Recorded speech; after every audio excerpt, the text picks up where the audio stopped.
Hello, gay men, and welcome to another episode of Coming Inside Out. I'm your host, Mark Dembo, and joining me is my co-host, Brian Janes. How are you today, Brian? Good to see you, Mark. Exciting day today. It is an exciting day because every day that I'm with you, Brian, and we get to spend time Yes, together of course. is an exciting day. So, Of course. Yes. But we are really excited because we have joining us on today's episode a really, really phenomenal guest. I think everybody's going to get a lot out of this conversation. We are joined by Alan Marion, also known as the gay sex coach. And he's going to talk to us about all kinds of things about dating, monogamy, getting in touch with your own sexuality, and so many other topics that are so important. Really, I'd say for all gay men, but especially for those of us coming out later in life and things that everything you always wanted to know about gay sex, but were afraid to ask. Yes. We talk about living authentically. This is living authentically in a new relationship also, Yes. right? It's not Yeah. just about living authentically or being in a relationship or not being in a relationship, but it's following through into the relationship. Exactly. So, Alan will be joining us in just a moment. And just to give everybody a little bit of his background, he is an IICT certified men's sex coach. He's based in New York, and he is a master's candidate in mental health counseling at Russell Sage College. You may know him or follow him or seen some of his content on social media, where he is known as the gay sex coach. And he's got a really direct, honest approach to the conversations that many men were never taught how to have, as we mentioned. His work centers on helping men let go of shame, understanding their desires, and build more authentic relationships with themselves and others. And his style, he's thoughtful, he's real, he's human, and he really brings his lived experiences combined with clinical training into things that many of us are thinking about and working through every day. So Yes. we're glad to have Alan join us today. Yeah. Welcome, Alan. Welcome, Alan. We are thrilled to have you here with us today. I know you're going to bring a lot of great wisdom and insights for all of our listeners. Yes. So, Thank you Thank so you. much for having me. yeah, I'm going to just kind of jump in here and we'll go wherever the conversation takes us. So Alan, you describe your mission as helping gay men reclaim their sexual and relational power. I'd love to understand what really inspired that focus for you, and why is it especially critical for men who are beginning a second chapter in their life, as so many of our listeners are. Okay, well, that's a really long answer on that, but for the sake of your viewers, I'll try to condense that down to a small story. But a good portion of my story is because it's a lived experience for me. Without getting too deep in the details of my childhood and upbringing, we don't need to go back that far. But I was raised in an evangelical Christian household that was very strict, lots of rules, and was not living my own authentic life. Like many of your viewers, I was in trying to become engaged to a woman and carry out my mission in the church and all of the things that go with that. Fast forward into becoming a young gay man and kind of realizing that, really struggling with that, struggling with spirituality, and then going into a very long marriage to a man where sex just wasn't what it should be and was not celebrated, and a lot of who I was became suppressed. And so all of that culminated, and then as I started reckoning with my own self and who I am sexually, that kind of led to wanting to do this work on a larger scale based on the conversations that I was having with other men and the reception that I got. And then it just sort of transformed and unfolded naturally after that. Wow. Alan, you just mentioned growing up in a religious background. And one of the things that we wrote down here was in one of the TikToks that I listened to of yours, highly religious backgrounds and sexual shame. Can you talk about that a little bit? Yeah, well, I don't think it's any major surprise to your viewers that with many religions across the globe on many different scales, sex is not celebrated. It's something that's strictly looked at for procreation in many religions, or in others, it's just simply not talked about. And so when we get into that area and we are in it for so many years of our life, we tend to build up a lot of walls around it and a lot of shame, especially if we like anything that is outside of what is considered normal sex. And then we learn to just kind of suppress it and push it down and ignore it. And then we blink our eyes, and years have gone by. And we wake up one day and realize that we are not truly sexually satisfied. And when we start to trace those roots back, it begins really with that. I call it religious programming. Other people might call it something different. But based on how I was raised and how many of my clients are raised, programming is definitely a really good word there. And that's Hmm. kind of how it evolves. All right. A lot of our listeners have come out of marriages in highly religious environments, and they're dealing with that shame even after they've come out because their families have disowned them because of the religious beliefs. That's a tough one. And I see that more frequently than you can imagine.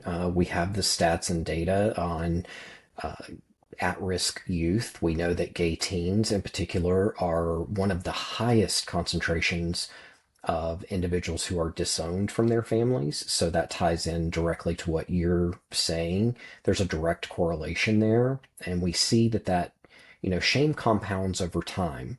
And one of the things that, if we take this conversation just a tiny bit over to the science world, our nervous systems in our body listen to these conversations, they listen to these messages, and they begin to program the wiring of our body. And then we begin to accept that as normal. And then you end up many years later with just layers and layers of shame and grief and trauma and unhappiness. And it's just a very deep web and many, many layers, again, as mentioned, that we have to unpack and pull apart and look at them from different angles. And deconstruct is probably a really good word to use there. Okay. Yes. So I'm curious when you kind of take all these layers, right, of shame and I guess repression that so many men deal with, and I think that's true if you come from a religious background. It also is true for many of our listeners who have been in, let's say, heterosexual relationships and have been suppressing their true sexuality. When you're working with your clients, how do you help people? How do you help men come to an understanding and help letting go of some of that deep rooted shame? So every client is different, but I have a similar beginning process that I use with each man that I work with or each couple that I work with. And then that transforms based on the individual person. But where I always start, kind of building block A for me, is giving an understanding to men of how we got here. And it's really important. There's two really, really important things to understand is one, I work a lot in the world of psychology with what's called minority stress. And minority stress is a theory that was coined by Elon Meyer in 2003. And in this theory, he talks about that as gay people, we wake up every single day of our life being told that we're broken, different, or wrong.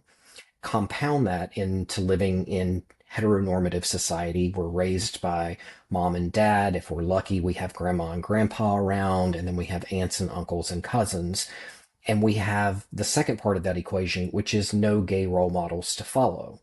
The only thing many of us saw was the one gay hairdresser in our small town, or the gay florist in our small town, or a random, not well represented personality on TV or in a movie.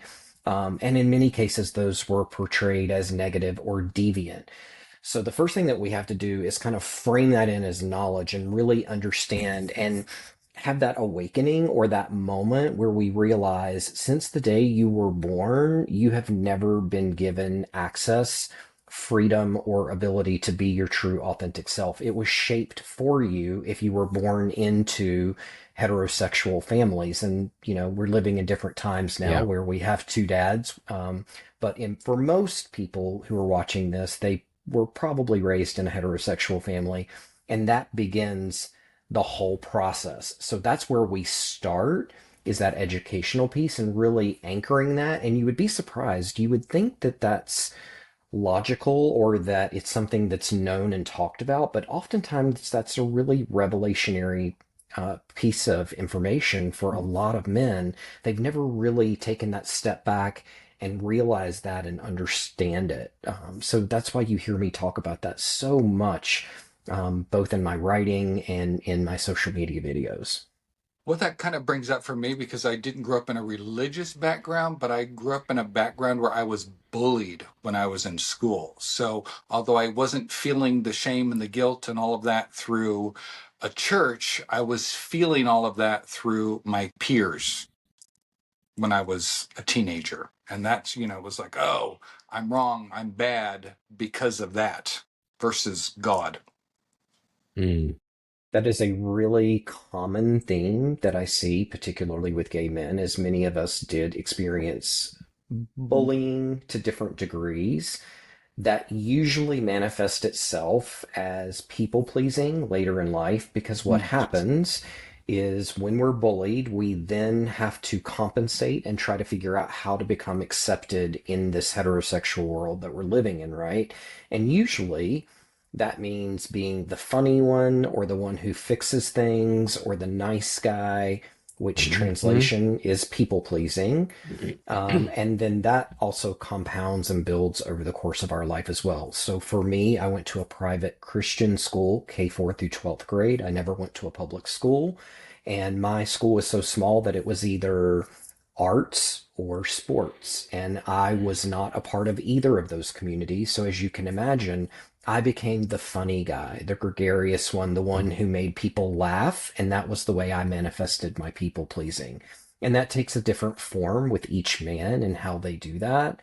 But such an important part of how we shape these early thoughts and feelings. Wow. I have a question for you. So you come out as gay and you're unpacking your sexuality, you're learning, you're being introduced to who you are for the first time in your life at whatever age it was. For me, it was 50 years old. So you're unpacking that. You're unpacking the people pleasing. What are other characteristics that men coming out later in life are dealing with, are exhibiting?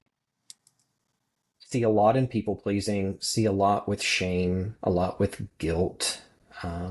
Also, see there's not really a scientific term for this, but a sense of being unresolved, Mm. that we're not fully integrated, and that we live in a compartmentalized, or like what I like to call a bento box style of living, which is I'm going to Yes. put this here and this here to make life congruent and to make it palatable and manageable, as I go through these different emotions, such as the guilt and the shame. Also, fear. See a lot of fear. That ties directly into people pleasing. And to a certain extent, I also sometimes see self sabotage that will peek Mm. in from time to time as well. Mm. Wow. Say You more just went about down that. my whole list. So say, I'm curious, kind of the Alex. Say more about the self sabotage piece, because I think that's real. I think there's probably so many of us that do that, but don't realize you're even doing it. So Yeah. what, like, how does that show up? Self sabotage to me kind of puts on a form of drag of I'm not good enough or I'm not worthy enough. And then that can manifest into relationships, us choosing partners that are Mm. probably not the best choice for us. It can mean really hiding ourselves in our career, not showing up and living big and living authentic. We tend to shrink a little bit to make sure that we're fitting the norms. Self sabotage can affect us in so many different ways. And most of the time, it's not known to the individual, right? It's something Yeah. that we do subconsciously. And so we have to really pull that apart and take a look at it. piece by piece and figure out what part goes where and where it came from and how Yeah. we want to avoid that moving forward. Yeah. That's really interesting, kind of bringing that up. And I've talked about this on the podcast before for myself. I know in my journey of coming out, um, I recognized in my coming out how much of myself I had been hiding, suppressing, engaging in really kind of a lot of that self-sabotage that you're talking about, manifesting in all aspects of life, right? Not just in your personal relationships. And part of that coming out process, I've realized for me, is being able to step in fully into who I am in all aspects of my life. And I think that is, um, you know, you don't perfect it on day one, but it is an ongoing part of the journey, and being able to say, how do I let go of some of that? That is a key one right there. Like, how do we let go? Each person is different in how they begin the letting go Mm-hmm. process. For some, it's easier. For some, it's harder. For some, it requires little tiny baby steps. It's more about themes with me than it is with process. And that is first and foremost letting people move in their own space and time. There is this kind of cultural belief that once we've decided that we know who we are, that we need to come out and be fully out and begin like this process or journey. And that couldn't be further from the truth. Everybody needs to move in their own space, in their own time, in a way that feels authentic to them. And if we don't do that, we can actually really step into some dangerous territory for our own psyche. So Mm-hmm. it's really important to honor that process as we begin to figure out who we are and begin to step into that new us while Yeah. still letting go of all of that.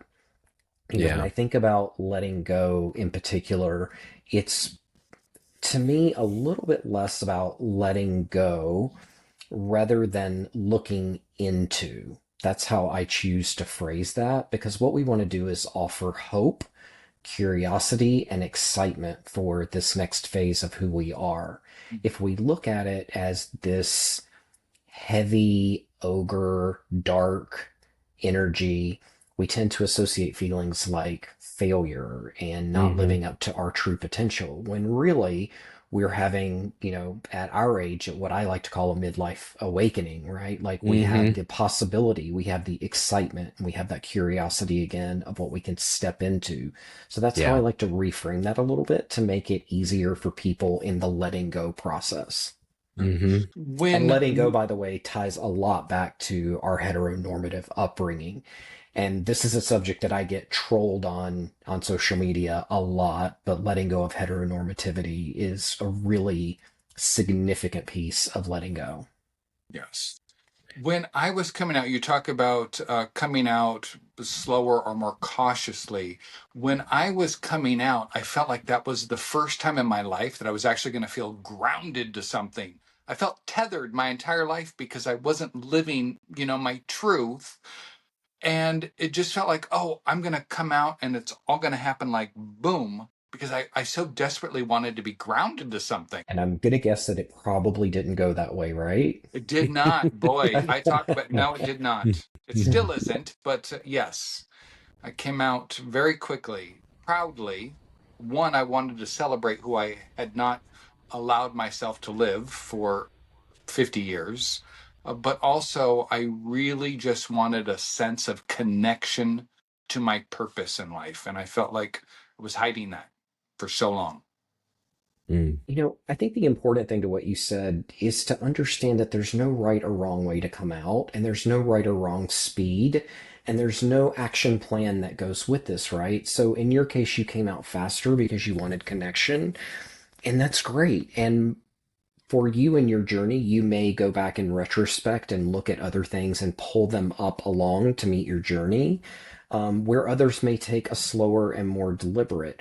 One of the things that I feel really passionately about is that we just don't label or inflict what we think is right on others. If you want to come out faster, then let's talk about Right. coming out faster. If you want to come out slower, then let's talk about coming out slower. It's what's right for you. One of the things I've learned very, very early on in my career is that if you try to get people to move at your pace, they will never succeed. They must move at their own pace or it will never stick. It won't be Yeah. authentic and it simply just won't be congruent with who they are. Yeah. Yeah. And I think that I, I think for anybody coming out, that is true. And I think that becomes even magnified when you come out later in life, because when you think about all the things that go into the coming out process, you know, most of us, we've got families, we've got, kids, you've got your spouse and all of those other things, because you start to realize, wait a minute, there's a whole universe in that is affected by this, and it just creates even more complications. And to your point, it's you've got to take the steps at the timing and the pacing that are right for you. So I like to think of that as like a casserole, right? It has a lot of different ingredients and it has a lot Mm. of different layers. And coming out is almost like building a casserole in such a way. So I'll give you an example of my coming out. Mine was very different in that I was in this Christian school and in church 5 days a week, and I was having same-sex experimentation at 15 and 16 years old with the guys in my church and school, but didn't really know that I was gay until probably my 20s. Didn't Mm-hmm. talk to my mom about it until my 30s. Mm-hmm. Didn't step into my career until my 30s. So you've got all these different parts of the casserole, Yep. right? And it looks very different. It's not linear. So it can be addressed at different times and different moments and different people. You also have to assemble your new chosen family, which we talk a Mm. lot about in the community, and that's another layer of your Yeah. casserole. So none of it's linear and none of it's perfect. Yeah. Yeah.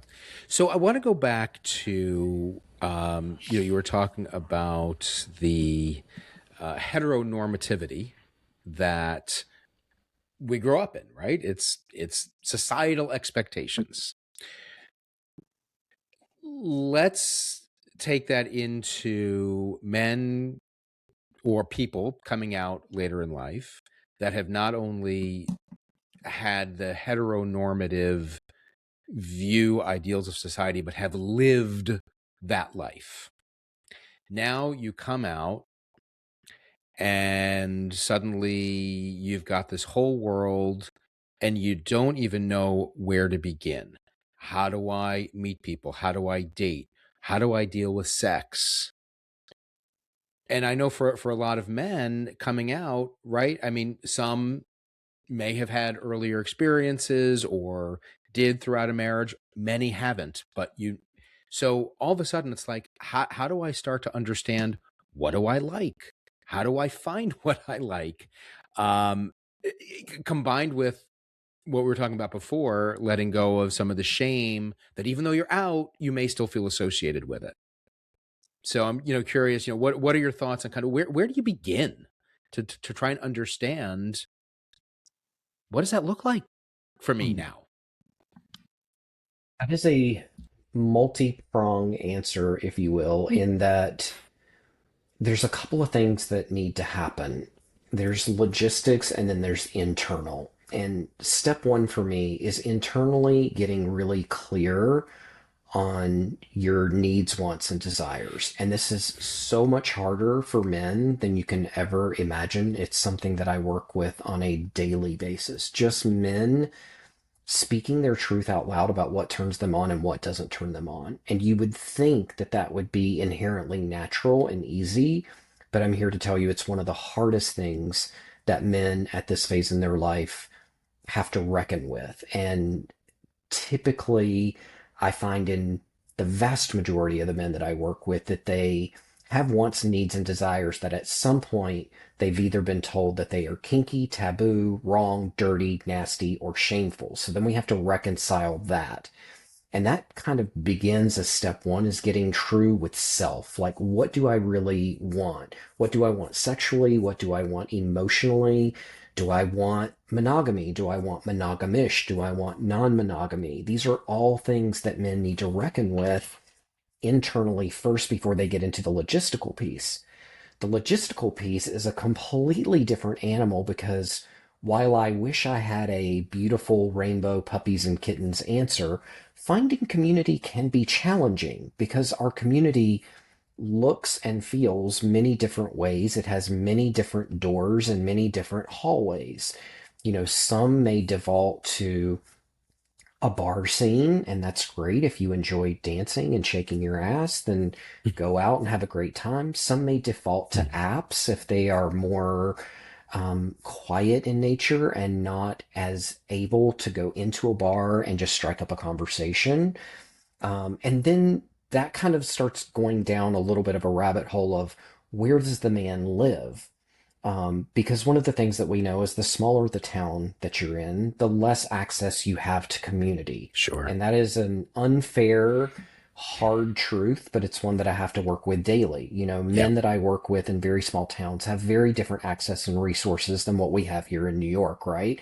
I was telling somebody, you can be any type of gay in New York that you want to. If you want to be in a gay pickleball league, we have it. Mm-hmm. If you want to be Right. in a gay art collectors Yep. club, we have it. We have Yep. everything here. But if you're in small town USA, the only access you might have is apps or a bar. Yep.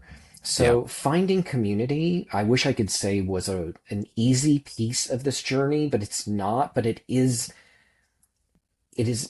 we're able to navigate that with some careful thought and some planning and some intention, uh, depending on the man and kind of where they live, if that makes sense. Mm-hmm. And Mm-hmm. those are the Absolutely. the two entry level steps that I would go back to for your original question. Yeah.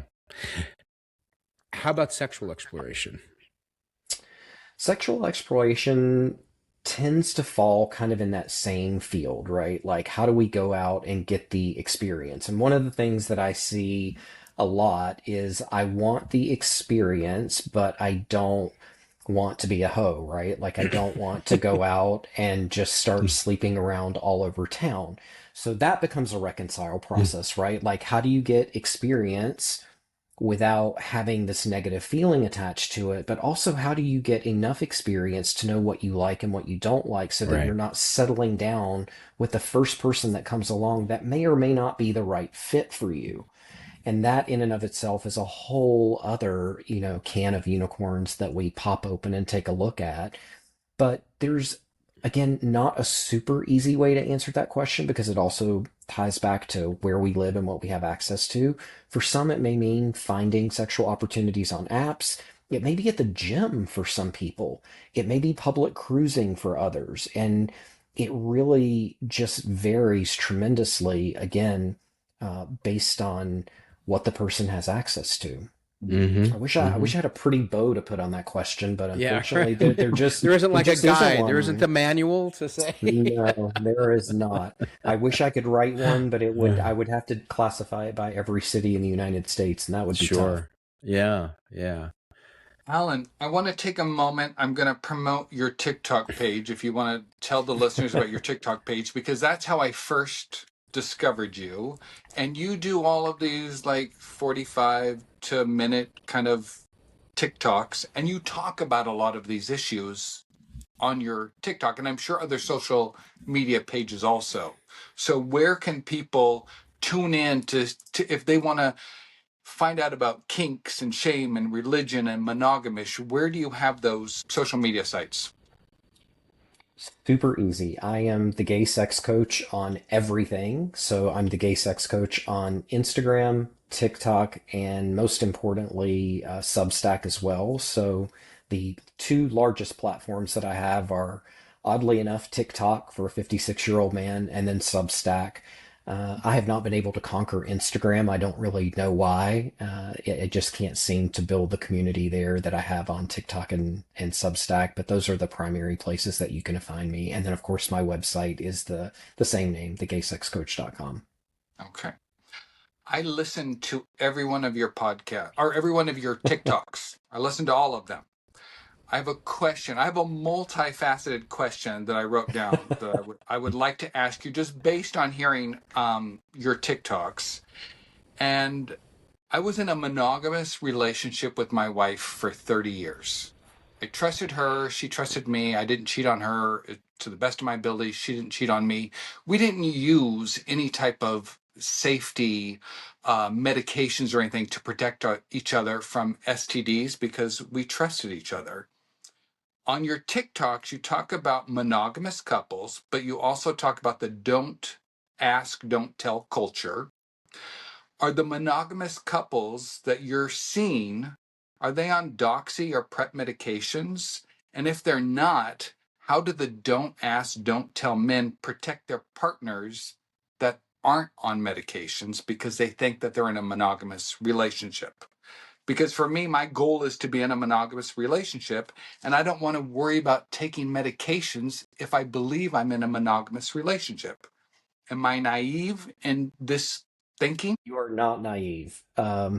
This is a bit of an explosive question because it has so many different fireworks as answers. So let me try to answer all of the nuances there. First and foremost, with monogamous couples, I would say the vast majority of the monogamous couples that I work with are not on any sort of medication such as Doxy or PrEP. Okay. Typically, most of the couples that I work with have been together in excess of 15 years. I'm working with some couples that have been together in the 30 plus year category. And they just foundationally believe that the other one is adhering to the rules of the relationship and they have chosen not to be on medication. And beyond that, I don't usually get a deeper view into what's going on behind the scenes unless one of them shares stories about infidelity, which of course we need to talk about honesty in the relationship and making sure that we're talking about that. With monogamish or don't ask, don't tell, or consensual non monogamy, they're all three wildly different things. I do see a lot of people on Doxy and PrEP and those things. I think it's really important to know that those are great for what they do, but they don't protect against everything. So I just like to make sure that we're grounded in education and knowing what we can and can't deal with in terms of potential exposure and making sure that we're just taking care of our bodies as best we can there. And then one of the other things that I've kind of learned specifically to your question about don't ask, don't tell, this is where it gets dicey. And unfortunately, these are times that sometimes I see and hear information that doesn't always resonate as most healthy, but that's my job to get in there and kind of dig and pick and plunder with this. I've seen instances in Don't Ask, Don't Tell where one was secretly on medication and not telling the other partner about it. And then others who just adhere to kind of what I call old school Catholic protection, pulling out early and avoiding bodily fluids and things of that nature. If you can name it, I have probably seen it somewhere in that spectrum.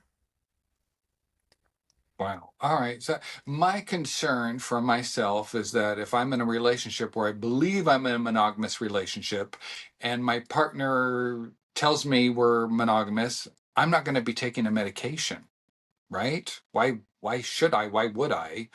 But in this culture, especially if you're in a relationship and maybe this isn't true, but I'm thinking if your partner cheated on their previous partner, they're more likely to do it again. Correct? Is there more of a Yes likelihood and of no. that? Yes and no. I wish I could answer that cleanly, but I can't. But I'm going to back the question up just a little bit to give a broader perspective here to kind of bring this point in. What we really want to get to is, and the heavy lifting of the work that I do, this is where I spend a huge amount of time, just so you know. This is like a big piece of work that I do with men, is we want to get to a point where we are able to have a completely authentic and vulnerable relationship with our partner to be able to discuss anything without fear of being reprimanded, scolded, judged, inflicted shame, guilt, or fear. That is step one. If that is not happening in the relationship, you will eventually end up in don't ask, don't tell, or going outside of the rules of the relationship, or ending up in territory where you don't want to be. So getting to honesty is the first step in that. And I will tell you, when you can get to that place with your partner, it is the most incredibly liberating and freeing you will ever. It is the truest form of authenticity that you can live as a man, because you are able to discuss anything and everything without fear, and without fear of Yes. abandonment or being left behind by your partner. And I can tell you, I've been on both sides of the fence of that, right? In my marriage, that didn't happen, which led me to drive a lot of my desire underground. And then fast forward, the man that I'm with now, we discuss quite literally everything. And we don't hide things either. Like if we, in my marriage, and I don't want to speak poorly of my marriage, it was 21 years and there were some really great times and there were some really challenging times, just like every relationship. And it was a mutual ending. But in my old relationship, if I were walking in Home Depot and saw a hot guy, I could not have looked, because that would have just been like, that would have been an Mm-hmm. all out fight or war. In my Mm-hmm. current relationship, if we see someone that's handsome, we are secure enough in each other to know that we are not going to chase that guy down an aisle, marry him, and run away with him. We are able to acknowledge that's a really handsome man, and that's all it is. But you would be surprised at how many couples Yeah. don't live like that. So it's a Yes. very small example of, I want to try to avoid getting you to the point where you're in a monogamous relationship where that wasn't step one. Because if not, you're going to have to go back and build Yeah. step one to get to where you want to be, to have a happy and healthy monogamous relationship. Yeah. What you described, I can't speak for Mark, I'll just speak for myself. I was in a relationship with my wife where we shared so much of our life, but there were things obviously that I couldn't share, and then we had things that we didn't share. So, how you described a relationship with a man and just being able to be 100% honest and open with them, that's what I want in a relationship. That's exactly what I want. And so that brings, at least from my train of thought here, back to the whole concept around so many of us, all of us, being programmed towards heteronormativity. And correct me if I'm off base here, but in heteronormative society, there is one right way to have a relationship, and that's a monogamous relationship. Within the gay community, it can be many things, right? I mean, Alan, you mentioned, right? You can have don't ask, don't tell. You can have monogamy. You can have consensual non-monogamy. You can have a free for all. And to me, it seems that the key here, right, is communication. How do you work with, and I'm thinking especially from the view of so many of us, again, coming out later in life, how do you help determine what's the right path? And especially if you have one, you could have a couple that clearly love each other, but may have differing views on the sexual part of the relationship. How do you help navigate that and determine what works for a relationship? I love this question. Thank you for answering it. This is my wheelhouse. Well, This I is where I asked it. I live. want you to I answer. love this question, so thanks for asking. Step one is we have to get out of our own way and be able to put the tough conversation in the middle of the room and have the Mm, damn tough conversation. And you would think, as men, first and foremost, that we would step into tough conversations, but I can safely tell you that about 90% of the men that I work with won't and avoid. We have to, as step one, be able to throw that tough conversation into the room while we're dating. What does a relationship look like to you? Do you lean monogamous or monogamish or open? We have to be able to normalize having these conversations, and in doing so in a way that's curious. So if you've watched my videos and read my writing, you know curious is a word that I use over and over and over and over. When we lose curiosity, we lose perspective and we lose the ability to think critically and we lose the ability to put ourselves in other people's shoes and experience life in a new way, in a way that they are experiencing it. And it really cuts off joy and pleasure and connectedness. So curious is a big word for me. So hold on to that. From there, it's also, you know, again, going back to what we talked about in the beginning, is getting really quiet with yourself and getting really clear on what you want, what you think you want. Do you, and this is not a loaded question, so please know that, because one of the things I get trolled on TikTok a lot when I go into the monogamy, non-monogamy conversation. I mean, I get dragged. So let me be very clear before I say what I'm about to say. It is not my job as a professional to advocate for relationship structures or types. Hmm. There are two types of relationships to me: honest ones and dishonest ones. That's it. Whether it's monogamous, non-monogamous, that's all noise to me. I need to know what's right for the couple. The only two are, again, honest and dishonest. That's how I Yeah. view relationships. So from there, we need to get really quiet. With that being said, you know, can you, and this is a really terrible analogy, but it's used over and over again, you know, can you see yourself waking up every single day of the rest of your life wanting chocolate ice cream when there is Rocky Road and chocolate chip out there? And if the answer to that is yes, then let's proceed forward. If the answer is I'm not sure, okay, then we've got a place for that on the shelf. Because one of the things that I'll tell you is that oftentimes with two men in a relationship, one of the things that I'm starting to see more and more is that relationships change over time. So Hmm. we may start off monogamous, and then we may have moments of exploration and curiosity. Now, where people get really upset with me is that they don't understand that this is a spectrum, and that is a wide spectrum.